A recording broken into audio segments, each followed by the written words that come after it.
Hello, welcome to our lesson today on the Progressive Era. In this particular lesson, we will talk about the progress that has been made in the U.S. in the early 1900s and the late 1800s.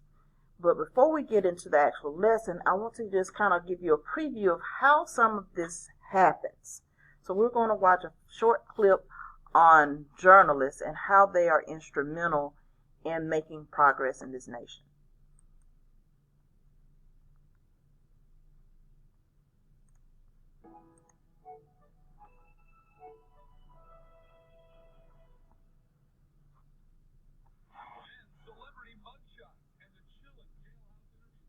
Modern-day investigative journalism has grown to unprecedented heights. The nation feeds daily on an endless parade of exposures in the mainstream press, TV, and the tabloids. This phenomenon can trace its roots back to the first decade of the 20th century. At that time, social reformers railed against the evils of whiskey, protested against the inhumanity of prisons and mental hospitals, and demanded the right of suffrage for women. But the one area reformers found almost impossible to penetrate was the corruption, greed, and evil of the politicians and industrialists. However, a new power finally cracked the seemingly impenetrable symbiosis between politicians and business. A new breed of reporter, the investigative journalist. The most prominent of this new breed was novelist and social reformer Upton Sinclair. Sinclair published his seminal book, The Jungle, in 1906. The most important social novel since Harriet Beecher Stowe's Uncle Tom's Cabin, it awakened the nation to the filth and abominable working conditions in Chicago's meatpacking industry through the story of Jurgis Rutgers, a young Lithuanian immigrant. Jurgis finds work in the Chicago stockyards. Gradually, his elation fades as he is trapped in hopeless wage slavery and in the corruption of the yards. The book had a powerful and immediate impact on the public and was responsible for passage of the Pure Food and Drug Act in 1906 and tougher meat inspection standards. More investigative journalists, called muckrakers, continue to uncover the corruption and evil of industry and politicians, resulting in a huge number of social reforms. In effect, the press became the fourth branch of government. Although a product of its time, The Jungle has persisted as one of the great pieces of American literature and is still read today. So you understand now that as we discuss these topics, that writing and journalists and media had a lot to do with the improvements that happened within society. So let's get back to our discussion now. Standard 13 asked the question, what efforts were taken to reform American society and politics during the Progressive Era? So we're going to look at changes that happened both in society and politics. The first part of our lesson is going to deal with society and a group of people called muckrakers. Our essential question asks, what was the influence of muckrakers in promoting change by exposing social problems? And so some of these social problems that existed are in the picture. Social problems for women, not being able to vote, education reforms, reforms dealing with society as far as alcoholism, factory changes, and also the issue of lynching. That's what this strange fruit is, dead bodies hanging from the tree. Now, the Progressive Era is coming on the heels of the Industrial Revolution. Remember, we talked about the monopolies and the trusts and the big businesses that came out of the industrial age. So industrialization, urbanization, and immigration, though they brought many benefits to us, it also created problems in society, and we discussed that a little bit in Standard 12. So the Progressive Era comes in the late 1800s with new ideas and government ideas that would bring about social justice and change for the better. Areas of reform included government, labor, women, poor, big business, industry, African Americans, and labor reform or child labor reform. Muckrakers. These are journalists and writers who want to emphasize or bring to light the need for social reform. They want to bring light to social changes. They are known as investigative journalists who are revealing many of the problems that are affecting Americans and society within America. So they're writing about the ills or the problems that are going on with people. And the term muckraker is a term that means to rake through the muck or the dirt. So they're digging up dirt, digging up the problems, being messy, but for good reason. They're doing these things so that we can become better as a society. So articles are going to appear in American homes and magazines and newspapers and let people know what is going on in these different industries or these different parts of society. And they're horrified by these conditions as they're revealed to them, and they want to do something to stop these horrific things from happening. Some of the famous muckrakers we are going to discuss today are Upton Sinclair, Ida Tarbell, Jacob Riis, Lincoln Stevens, Ray Baker, Frank Norris, Ida B. Wells, Susan B. Anthony, Florence Kelly, and Jane Addams. One of our most noted ones is Upton Sinclair, and I would definitely put a star next to him in your notes. He is known for the book The Jungle, which is actually a fictitious book based on his experiences. He goes undercover in a meatpacking factory to bring to light the horrors that are going on in the industry. So he exposes the horrible conditions in the meatpacking industry, and his book is so popular that it brings about legal changes.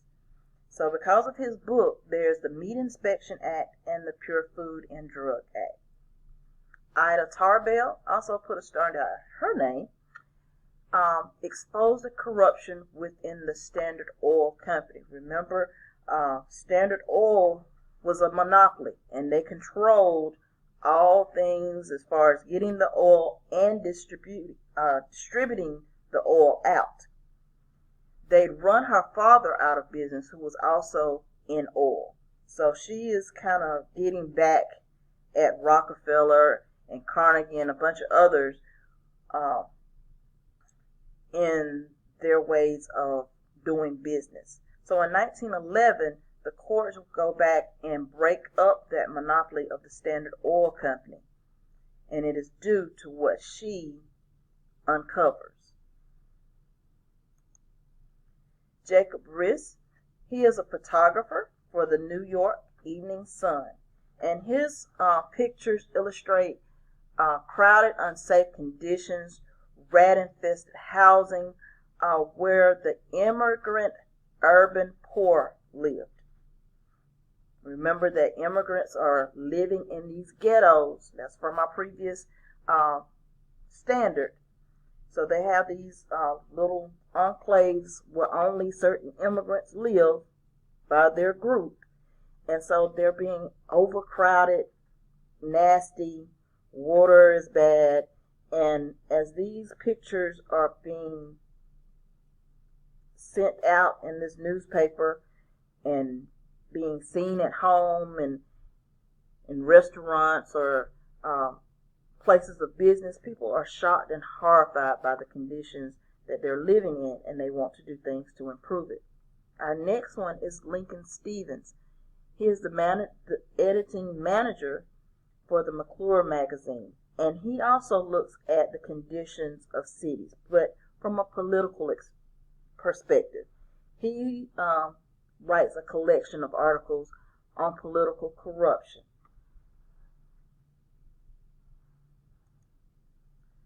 Ray Baker, is an author who wrote the book The Color Line. In his book, he reported on the conditions of African Americans both in the South and in the North. And I know most times we don't think of discrimination in the North, but there is. It's just not as violent sometimes as the South is depicted. Frank Norris wrote the book The Octopus to shed light on what was going on in the West. So the West is not safe. So you have books written about the West from The Jungle with Upton Sinclair and from Frank Norris. And he writes about the railroad industry and how they are railroading, for lack of a better term, California farmers and running them off of their land. These are some pictures of the tenement slum areas within big cities like New York, Boston, Philadelphia. This is what early immigrants were living like. It looks much like a third world country.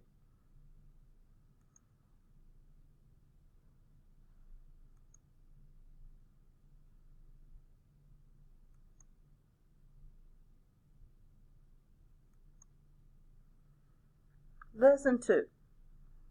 Women reformers. It asks, what role did women play in the reform movements of the progressive era? Women reformers were very influential in helping to bring about reform for both women and the abolition of slavery. Remember, we're also looking a little bit at the Civil War period with this particular group, as well as Reconstruction and the Progressive Era, because they're doing reforms all through that period. They're fighting for the right to vote, the right to own property, and the right to receive a fair and adequate education for all women and men. This helps to boost the number of women who will attend college and also improve the lives of the poor.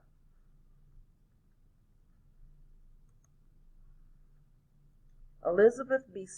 Anthony and Elizabeth Cady Stanton are suffragettes, meaning they are fighting for the right of women voters, and they want a constitutional amendment to grant women the right in presidential elections. Now, many states prior to the 19th Amendment were allowing women to vote in state elections, but not federal presidential elections could they vote.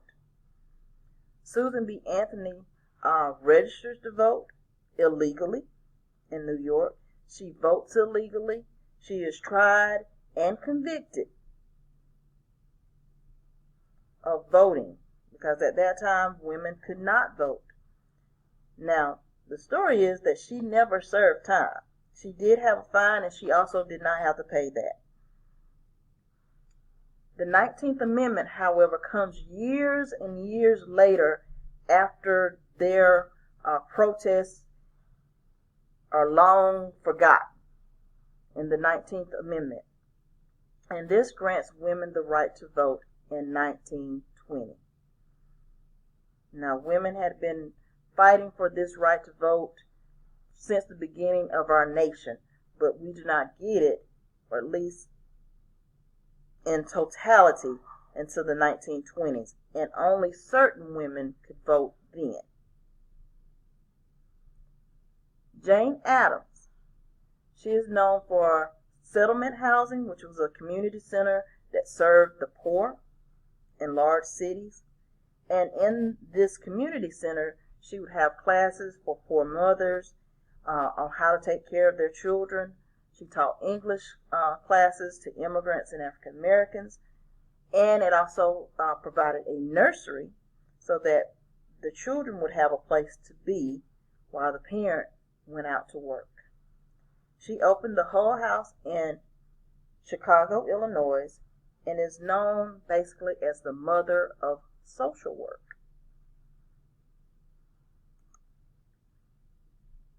Ida B. Wells was an African American teacher and journalist. In 1894, she refused to give up her train seat and sued for the right to sit anywhere she wanted, and actually won, but it It goes to a high court, and her lawsuit is overturned. So she's kind of the precursor to Rosa Parks. She is a writer for a newspaper called the Free Speech and Headlight newspaper. And in her newspaper, or in her writing, she talks about lynchings of African Americans in the South, and lynchings also of their supporters. Okay? So not just African Americans, though they were the largest majority to be lynched for several decades, there were also their supporters that could be hung from trees as well. She founded organizations for African American women and is a co-founder of the NAACP, or the National Association for the Advancement of Colored People.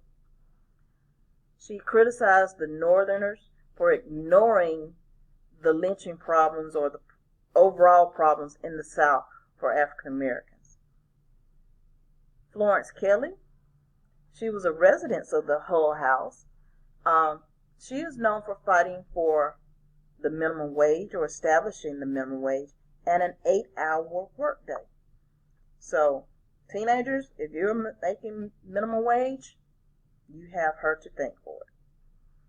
She's also an advocate against child labor and the conditions of factories.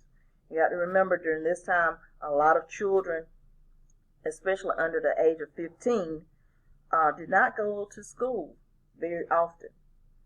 They were in factories with their little bitty hands working along adults, and they were there mainly to help if things got messed up with the gears and stuff. Their hands were small enough to fit through that. But the problem was, many of these children were not educated enough to know really how to work these machines, and many of them were being injured, and they were having lifetime injuries. So they weren't able to make a living. And so people wanted to change that so they would be more educated to be able to work with these factory machines down the line. So that is why, we're going to get to it later actually, but I'll explain it now, why you have to be a certain age to be in a factory or to do factory type work. She is the first chief factory inspector in Illinois, and also a co-founder of the NAACP. And these are just pictures of these lady reformers.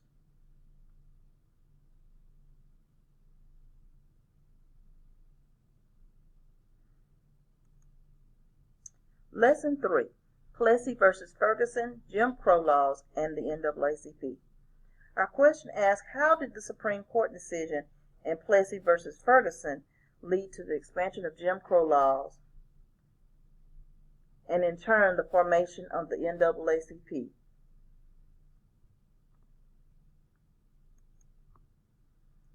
Now, once federal troops are removed from the South after the end of Reconstruction, Southern states began to put in laws that disfranchised or took away African American males' right to vote. They also created what was called Jim Crow laws to keep blacks and whites apart or segregated. It enforced poll taxes, literacy tests, and violence, and the grandfather clause to keep them from voting.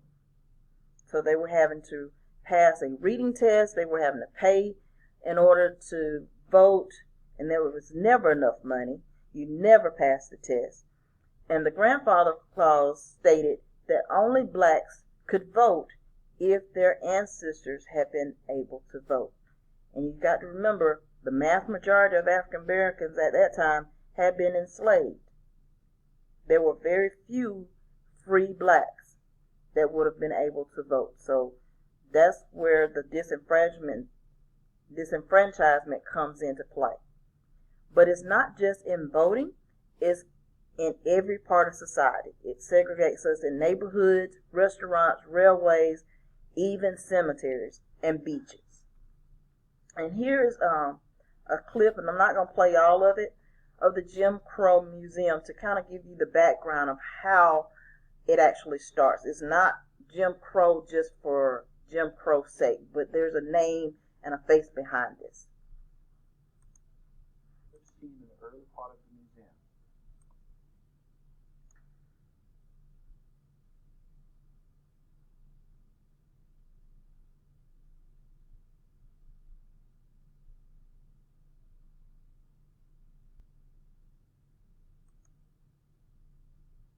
Way about Jim Crow, the character, and then we move into Jim Crow when it becomes a synonym for racial segregation. This wall here is a blown up version of an 1832 sheet music, which was called Jim Crow. You have here the silhouette form of Thomas Rice, one of the early blackface performers in the U.S., who put blackface makeup on, got on stage, and pretended to be a black character. He did not create blackface stage performances, but what he did do was to make the Jim Crow persona popular in the United States and across the world.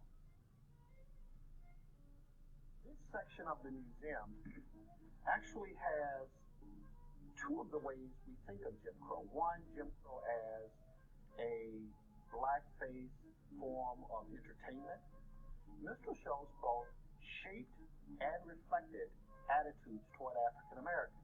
Imagine if you were a white American, you didn't know a lot of African Americans, and the only depictions or portrayals of African Americans that you saw were from the minstrel stage. There you would find, dressed in blackface, white Americans pretending to be African Americans, and then later, African Americans darkening their skins, pretending to be even darker African Americans, acting as buffoons and idiots and the like. Those shows became central to the creation, the legitimization, the spread of the ideas and beliefs that African Americans were inferior others. Would you give me a situation, you'd have to put me through a civil service examination. No, stupid. You mean a civil service examination. On the other side, what we have is Jim Crow as a synonym for segregation. And this showcase has objects that we would more traditionally associate with segregation. One of the lessons of the Jim Crow Museum is that Jim Crow segregation was so pervasive that it was omnipresent, that it was in every aspect of American society. Every major societal institution, the family, the government, the media, the military, higher education, all major institutions in our society bought into the idea that whites were superior to blacks in all ways that mattered. In every day, in every aspect of the society, the racial hierarchy was cemented and manifested. There's a sign here that says, "For colored patrons only." This shows the value of an object as a teaching tool. You've heard the story of Miss Rosa Parks and how she did not want to give up her seat. But what you might not know is that in many communities, blacks did ride in the front of the bus, at least all the way to the front, except one seat from the white bus driver. But when white people got on the bus, they then had to move back. And what this sign demonstrates, if you notice the metal part at the end, is that the sign was movable. And often it was the black person who had to not only get up to give their seat, but then had to themselves move the signage behind them. In that case, not only are you forced to move, you're forced to participate in your own victimization.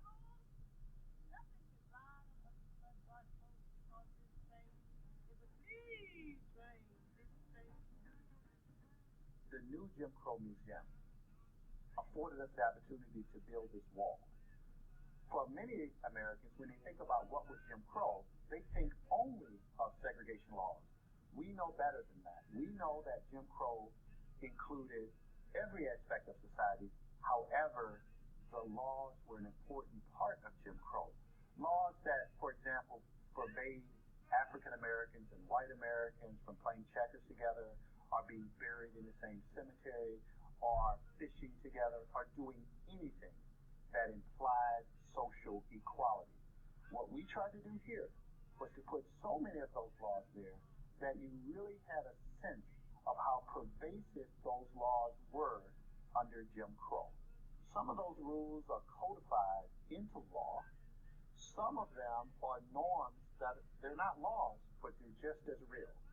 So, for example, if you were in the Deep South or border states, you would have in constitutions and in local city ordinances laws that forbade certain behavior. But it is also the case that when you left the Jim Crow South and came north, that there were still practices. Sometimes they weren't codified into law, city ordinances, county ordinances. Sometimes they weren't laws in that sense. But trust me when I tell you that they limited interactions between African Americans and whites, that they limited opportunities for African Americans, and that a person, an African American, who violated those laws was punished.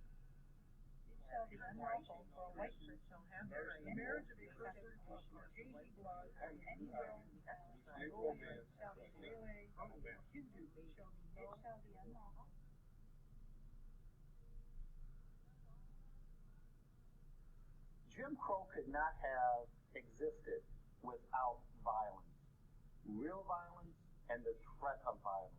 The reality is, people would not put up with a caste system, being victimized within a caste system, if they did not fear violence. And it is an unfortunate truth that in the United States history, that thousands of African Americans were brutally murdered. I think the message to learn here is that violence was instrumental.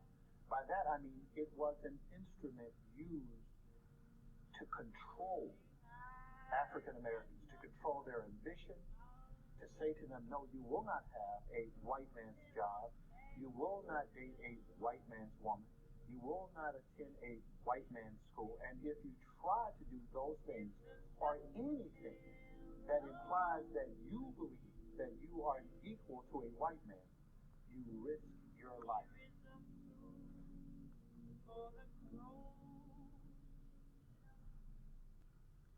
Now, these are some examples of some laws here in the state of Georgia. Notice that there's separation even in the hospital. There's separation or rules governing marriages. There's rules even governing who you could go to a barber. White women couldn't go to an African American barber. There are rules set aside for separate cemeteries, restaurants, and even parks.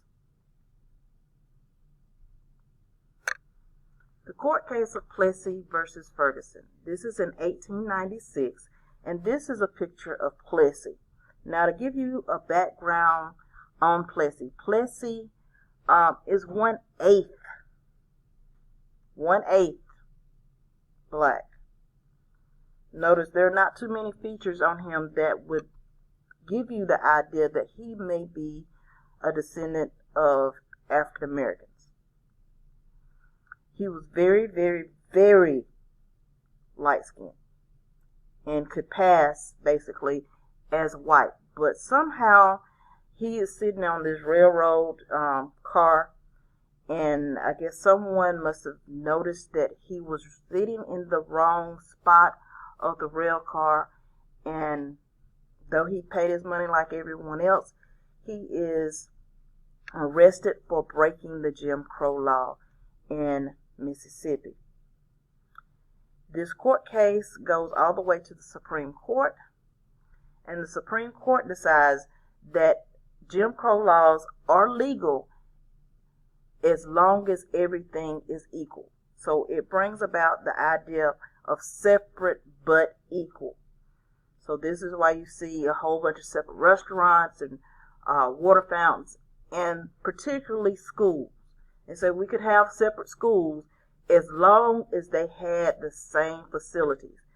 But in reality, it was not that way, mainly because of finances. There's no way to keep a separate but equal system in play and not have some differences. You're not going to spend as much money on the black schools and the South or in the North as you're going to do in the white schools. These rules are also applied in the West. In the West, you're going to have segregation of Asians, you're going to have segregation of Mexicans, blacks, and whites. And there is no way financially to keep this going. So the facilities were separate, but they were never, ever equal.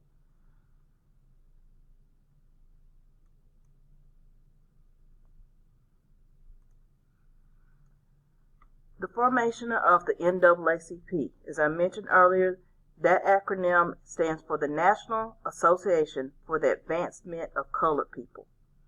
It was created both by African Americans and whites to help protect African American lives, to win the right to vote, and to secure their civil liberties. As I just mentioned, leaders included both blacks and white progressives who had worked in areas of social reform, and they wanted to use the courts to challenge unfair laws. And anyone can be a member of the NAACP.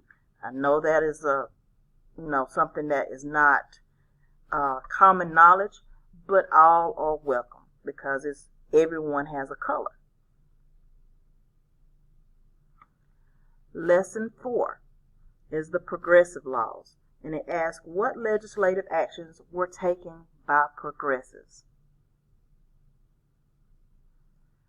Progressives realized that government needed to be reformed or changed in order for the rest of society to change.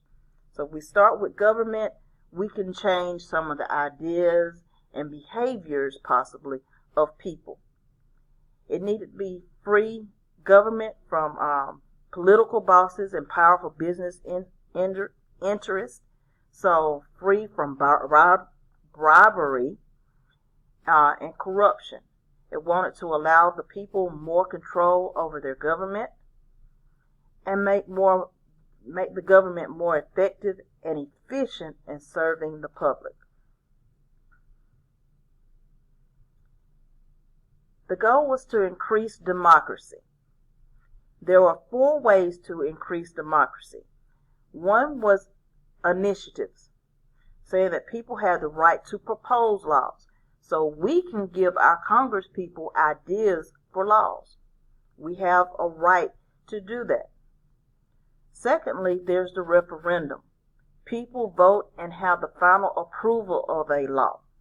This sometimes happens when there is a controversy pertaining to a law, and instead of Congress, your state Congress, these are on the state level, the first 3 anyway.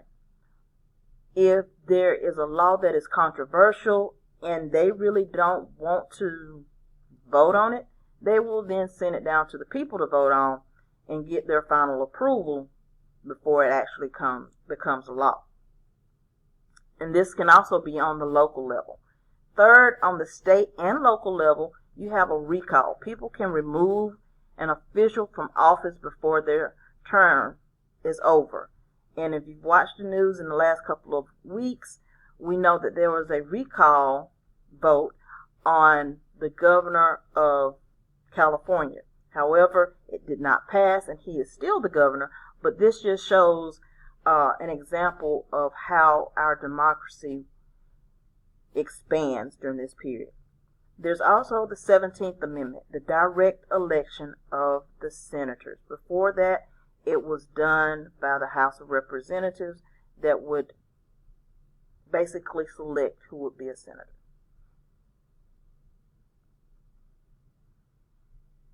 Labor laws changed.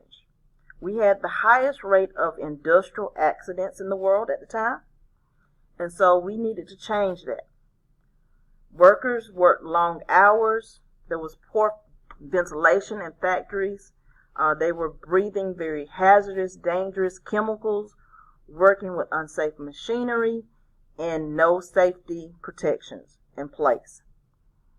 Then there's the massive Triangle Shirtwaist Factory fire that stirred many to seek reforms for labor laws because many people were killed in this particular fire.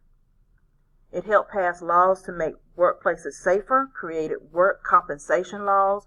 So if you get injured on your job, that there's still some money coming to you. They limited the workday to 10 hours and eliminated child labor. So because of the progressive era, that is why, one, you have to get a work permit at the age of 15, and also why you can't get particular jobs until you are 18. Pure Food and Drug Act. It prevented the mixing of unknown additives into food or the use of poison as preservatives. This is why you have labels on your medication as well as most of your food. Antitrust laws. So now they're looking at big business. The Clayton Antitrust Act stopped some unfair business practices. Antitrust laws couldn't be used, however, against labor unions or farmers' cooperatives. So when the workers are getting together for better, you cannot use this particular law. And then you have the Federal Trade Commission. They have the power to investigate corporate activities and to issue orders forcing a corporation to discontinue a particular business practice until fairness is decided in the court. And this is where corporations can sometimes be split up if they are basically a monopoly. And so they can be split into smaller corporations because of the Federal Trade Commission. These are pictures of child labor, children working. And during this time, 1 out of every 5 children under the age of 15 were working in factories, and most were immigrants or poor Southerners.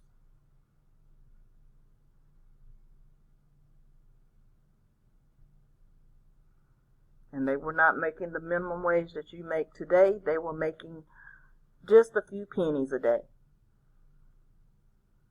A picture of the Triangle Shirtwaist Factory fire.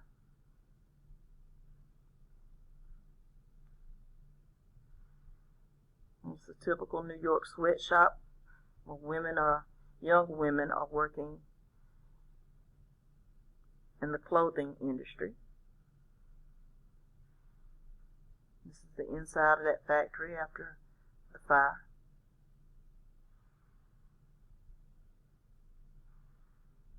The dead that they've received out of the building.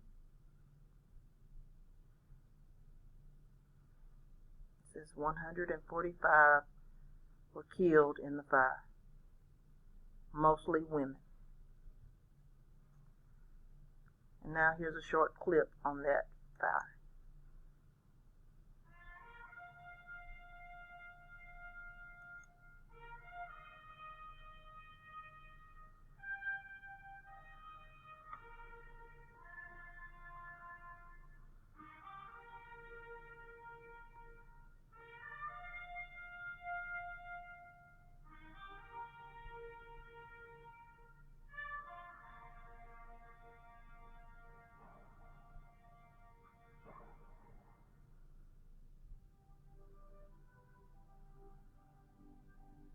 Some of them didn't even know how to say a word of English. And they were like cutting threads, and remember they used to use those nice doilies and things to call it embroidery. And that time there was no electric iron. They had to press them with the iron on the stove, on the coal stove or whatever. And they had small children. Those small children were helping the mother cut the threads. Otherwise they wouldn't have much to eat. And those children did help, did fall asleep on the table, didn't have their right rest.